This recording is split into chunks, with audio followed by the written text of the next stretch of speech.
Welcome back to my channel. तर तुम्ही सर्व कसे आहेत? आय होप तुम्ही सर्व चांगले असणार. मी पण खूप चांगली आहे. आता आम्ही उतरले नायगाव स्टेशनला. मग इथून आम्ही पुईगावला जाणार आहे, कारण की आज आम्ही स्वामींचे दर्शन करायला चाललो आहे. जसं नेक्स्ट टाईम आम्ही गेलो होतो फॅमिलीसोबत, तर आता आम्ही 2 बहिणी आणि आमचा एक फ्रेंड आहे, तो पण येणार आहे. तर आम्ही 3 जाणार आहे. तर खूप दिवसानंतर ब्लॉग पोस्ट होते. मला माहीत आहे की तुम्हाला हा प्रश्न पडला असेल, की तुमच्या सर्वांना हा प्रश्न पडला असेल की खूप दिवसानंतर ब्लॉग पोस्ट करते करून. तर हा मला माहीत आहे, कारण की आम्ही इव्हेंटने बाहेर गेलो होतो. आम्ही 2 जण सुरतला.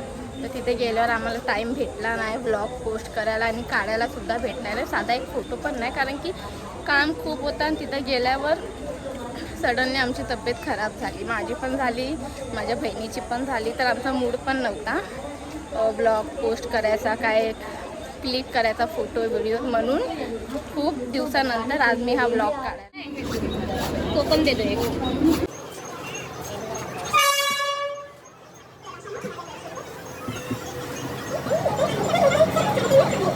कमेंट करून सांगा की माझ्यावर हा आउटफिट कसा दिसतोय आणि माझा लुक पण कसा दिसतोय. आज मी नोजपिन घातली आहे ना, म्हणून माझा लुक खूप छान दिसतोय.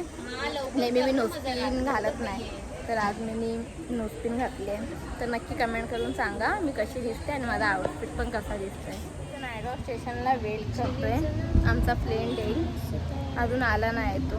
मठात पोचलो आणि आमचे दर्शन पण करून झाले. नाही लावला बघितले, टिक्का नाही लावला होता. टिक्का. चल, आम्ही स्वामींचे दर्शन घेतले पण टिक्का लावायला विसरलो. तर आता आम्ही कुंकुम लावतो. ब्लॉग आहे माझ्या. मठात पोचलोय. भुईगाव बीचला आलोय. आम्ही पोचलो बीचवर. आजू बघा, स्वामींचे दर्शन केले. मग आम्ही विचार केला की आम्ही भुईगाव बीचवर जाऊन थोडे फोटोशूट करेल, थोडे रील्स काढेल, कारण की दुपारचा व्ह्यू खूप छान असतो आणि हवा पण खूप छान यायला लागले. ऊन आहेत पण तरी पण थंड थंड वाटते, असं वाटत नाही की खूप गरमी आहे करून.